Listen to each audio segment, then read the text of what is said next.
Hi everyone, and welcome back to the final week of our Merry Makers Christmas Craft series. If you've been following along, you know we've had a blast with all the different themes and projects so far. This week we're wrapping things up with a fun, creative mass make of festive gift card holders.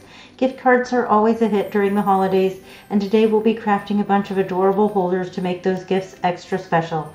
Using a free paper pad from scrapbooking.com, some beautiful lace, and a few enamel jewelry charms, we're going to create unique handmade holders that will make your gift card presentation stand out. So grab your supplies and join me as we dive into this final festive craft. Let's get making.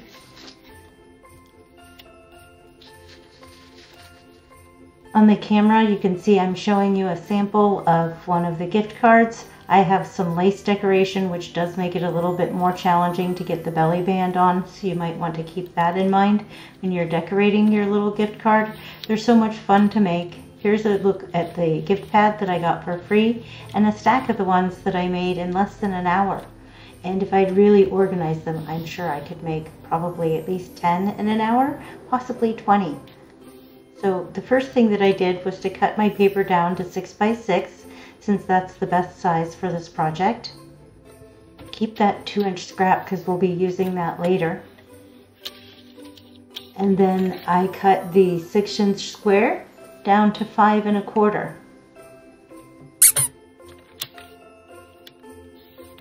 And we'll be using this scrap as well. This will be our belly band. And the nice thing about having a mass make is that you have a nice selection, and you can intermix the color of the belly band with the color of your little gift card holder.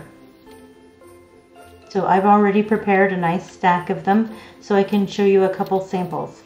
It's of course easiest if you make them using non-directional paper, but I'll make a couple here using directional paper, showing you 2 different ways. The first thing we'll need to do is with the short side up, we will want to score it at 3/4 inch on either side, both the left and right side. And then with the long side up, 1 1/4 and 3 3/4 on your scoreboard. You could also make marks with a ruler and then line your ruler up if you don't have a scoring tool.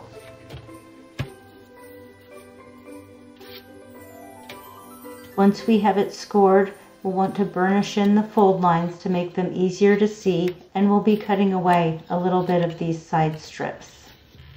It's super easy. I hope you're following along and that you give this a try. It's a variation on someone's video I had seen a number of years ago, but all I have left are my own notes on how I make it. So how I like to make it is I like to retain the strip on the bottom third that's fat, and I'll want to cut away the top 2 sections. So I miter this bottom section so that I know that's the part I want to keep, that bottom third, see? And then we'll just cut away the little flap on either side of the top 2 sections. Couldn't be easier. Another thing that's nice is if you have a circle punch, we can do a little thumb notch, and then rounding the corners is also nice. I went ahead and mitered the corner on the flap. I don't remember to do that with any of the other ones, and they came out very nice, so you don't have to do that. This is quite a bit bigger of a circle punch than I would probably prefer for this, but it's the one that I had nearest to me, and it looks just fine. I just made it a very shallow notch, since it's such a 2-inch punch. A 1-inch punch would be just fine for this. So you can see with this directional paper that one side is upside down, and I feel like the side you open to me is the front, because that's the side people are going to be looking at when they open the gift card.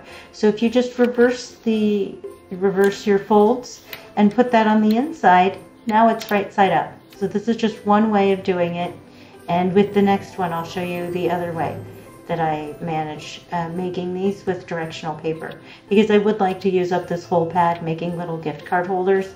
I'm not sure. I could make some tags or things with it, but it's not really my jam. It's a free paper pad, right? So I just want to use it up is my plan, making things that actually look really cute. I included some digitals If you look at the samples on the left from the Swan Junk Journal Digital Kit by Pixie Dust Files, I used some from the last page of ephemera was a page of circles, so I punched some from those. And then 'Twas the Night Before Christmas is a paper collection I've been using a lot of, and there's some faux postage stamps in that collection, and you could use those. You could also use just a charm with the bow. You could leave it unembellished, but that would more is more. I'm not going to stop until I love it.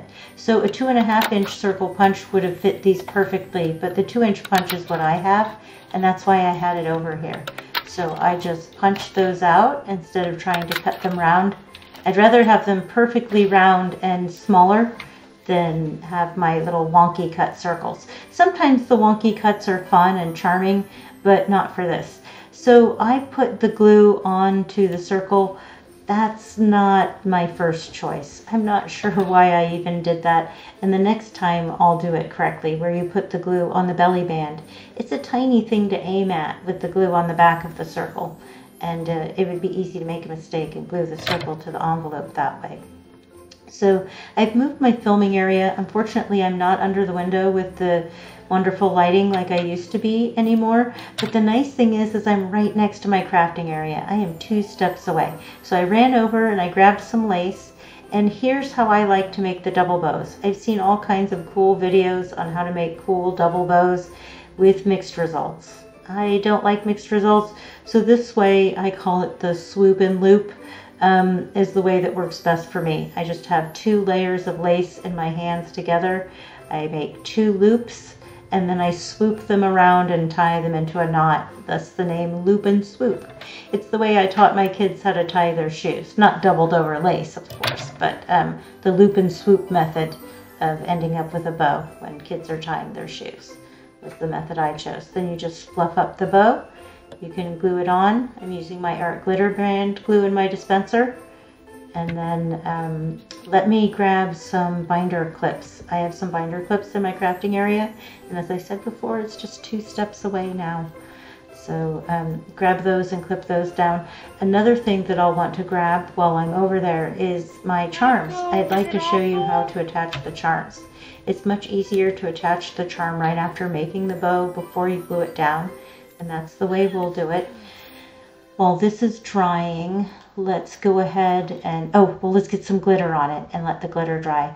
Now, one might have wanted to do this and let it dry before adding the lace. I'm not that one.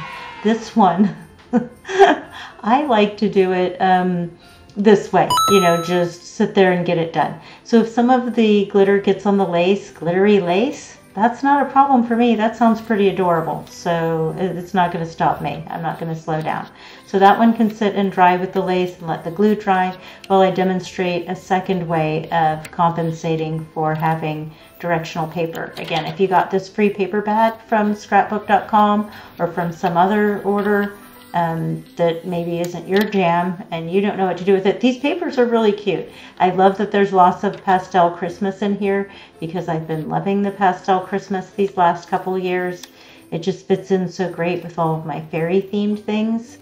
So I'm continuing the way I did the first one, where I mitered that bottom third section that I want to keep to make sure that I don't accidentally cut off the wrong parts of the flap. Then use my circle punch. Could use a smaller circle punch. This way I only had to have one over here for the filming area. And then round the corners if that's your preference. It is mine. Another option would be I could have put the, when I cut that strip off of the paper, I could have put the pattern sideways so that then the pattern would just be sideways front and back. Nothing would be upside down. So for me, what I consider the front is right side up, the side you open, and the back side is upside down. So what I did was I just covered it up with something and then added lace, which then in hindsight I realized is a bad idea because it makes it very difficult to get the belly band off and on, especially crocheted lace that's kind of fringy at the ends like that. So I just grabbed one of those 2-inch strips that I said to save because we'll be using those later. Yeah, that's it. It's just the right size. I just held it up there, snipped a little piece of it off, and now both sides are right side up. And I grabbed one of the little belly band pieces. Maybe not exactly the same as the back, but let's get another pink one and then make it so it opens in the front, or you know, so the seam is in the front, and then I'll cover the seam with the decoration, which is why I want the seam to go in the front. Again, I'm considering this the front, and that's the way I'm decorating it. You could turn the belly band around and make what I think everybody else considers the front. That's fine too. This is me. I'm a little backwards sometimes, and this is a perfect example of that. If anybody looks at the finished things that can look so nice, it's not because I'm perfect, because I'm definitely not. So here it is. I've made 2 loops. I'm swooping them around each other into a knot, just tying a knot with the 2 loops, and then adjusting the size of the loops, because they're just a lot bigger than I want for a little envelope this size. That size would be perfect for most things. But this is the way that I find is the easiest, with the most dependable results. 2 loops on either side with 2 strands on either side dangling down. There's the one where you wrap it repeatedly, you know, loop it around one finger, then wrap it around both fingers, then tie. I watched the fancy video, I did that. Sometimes I end up with 3 loops on one side and 2 loops on another, or 2 loops on one side and 1 loop on another. Yeah, so this works great for me. It was simple, it was easy. Make 2, you know, just double the lace over and loop and swoop. So I've got a whole little stack. Let's take one that's non-directional, just in case you weren't sure what I meant when I said directional, non-directional. Directional means that there's definitely a right side up, and then non-directional means that this could go any which way. There is no right side up with this. You could choose a way that you want it to be right side up. I want the stripes going this way, or so forth. I really like both sides. So the fun thing with the double-sided paper and the mask make is we can make ones with the candy cane side showing, and then ones with the stripy line showing. The other nice thing about the double-sided paper is, of course, that the inside of our gift card holder is just as cute when they open it as the outside. And a fun surprise, since they do the mix and match patterns. And a fun project I have to do with the remaining of those 2-inch scraps. I could make tags, but I already did a mask make with tags. I'm not really shy on tags right now. So one of the things that I love to do with scraps, when you have small scraps left over that you're not sure what to do with, I have many ideas for those. But my favorite one is to collage them together into like a collage masterboard, and then onto a 6x12 piece of scrapbooking paper. And then I turn it upside down so that I can't see the pattern at all, and then cut blindly from the back side of the scrapbook paper. I've done it a few times on my channel. It's fun and exciting when you then flip over each one of the journaling cards that you've made. Yeah, I love doing that. And I do that at the end of my projects whenever I have small scraps left over. So I try not to leave any scraps left behind, so I don't have to organize them or try to find them the next year when Christmas is over. You know, where were those Christmas scraps? I don't want to deal with that. And then I recycle anything that I don't think is usable. So those little strips that I cut off when I'm making the gift card holders here, our little envelopes, those will go into recycling. So I just keep all of my paper scraps into a giant bag. A lot of that stuff we end up driving down to the recycling center ourselves, because all the boxes and stuff don't. Yeah, I'm a recycler. It's probably a California thing. I wish it was a whole world thing. I'm surprised when I go other places and I find people aren't recycling. But I'm not trying to annoy anybody with.